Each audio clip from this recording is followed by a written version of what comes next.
ये जो इतनी चर्चा हो रही है मॉडल पोर्टफोलियो की, ये है क्या, ये होता क्या है? बेसिकली स्मॉल केस की अगर हम बात करते हैं तो ये बेसिकली एक क्यूरेटेड पोर्टफोलियो है, जहाँ पे क्यूरेट भी किया जा रहा है, इस पोर्टफोलियो को डिस्ट्रीब्यूट भी किया जा रहा है और एग्जीक्यूट भी किया जा रहा है। म्यूचुअल फंड में जब आप बाइंग करते हैं तो आपको यूनिट्स मिलते हैं, जो भी आप पैसा इन्वेस्ट करते हैं। मान लीजिए 10 का नैब है, आपने 1,000 रुपये लगाए, आपको 10 अपना अपना 100 यूनिट्स मिल गए, और आपके यूनिट्स की वैल्यू, नैब जिसको बोलते हैं नेट एसेट वैल्यू, बढ़ती रहती है।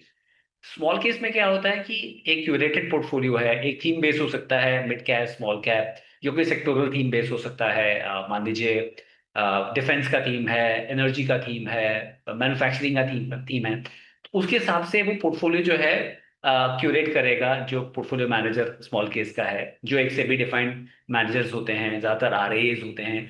और उसको वो प्लेटफॉर्म पे, जब आप उसे स्मॉल केस को रजिस्टर करेंगे, वो एग्जीक्यूट करेगा। इस केस में क्या होता है, प्लेटफॉर्म में जो जब आप एग्जीक्यूट करते हो, जो स्टॉक्स होते हैं वो आपके डीमेट में बाय होते हैं, as per the small case. सो वो डीमेट में आपके बाय होते हैं। जब भी वो कुछ रीबैलेंसिंग करते हैं तो उसकी इन्फॉर्मेशन आपको दी जाती है। आप चाहे तो कर सकते हैं, ना चाहे तो आप कॉल ले सकते हैं, नहीं करना है। तो इस केस में आपके डीमेट में यूनिट्स की जगह म्यूचुअल फंड की आपके पास स्टॉक्स आते हैं, काफी लोग उसको सब्सक्राइब करते हैं। तो इसमें क्यूरेट भी वो कर रहा है, डिस्ट्रीब्यूट भी स्मॉल केस मैनेजर कर रहा है, और एग्जीक्यूट भी वही कर रहा है, सिर्फ आपके डीमेट में आ रहे हैं। तो एक तरह से ये एक ओवरऑल होलिस्टिक पिक्चर है। डिफरेंस ये है कि जैसे म्यूचुअल फंड में आप एक मिनिमम टिकट से कुछ भी कर सकते हैं, सिमिलरली एक मैनेज पोर्टफोलियो में स्मॉल केस में आप एक स्मॉल टिकट से भी शुरू कर सकते हैं। ये डिफरेंस है। अगर आप मैनेज पोर्टफोलियो अदरवाइज देखते हैं, जैसे पीएमएस में मिनिमम 50 लाख चाहिए, एएफ में 1 CR चाहिए, स्मॉल केस में आप 1 लाख 5 लाख से भी शुरू कर सकते हैं। Different different small cases available है।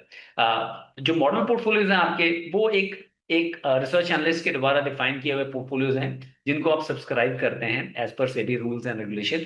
और उसको एग्जीक्यूट करने के लिए आप स्मॉल केस प्लेटफॉर्म पे भी कर सकते हैं, आप पीएमएस में भी कर सकते हैं, या किसी और प्लेटफॉर्म पे भी कर सकते हैं। सो वो this is a broader difference between these two strategies.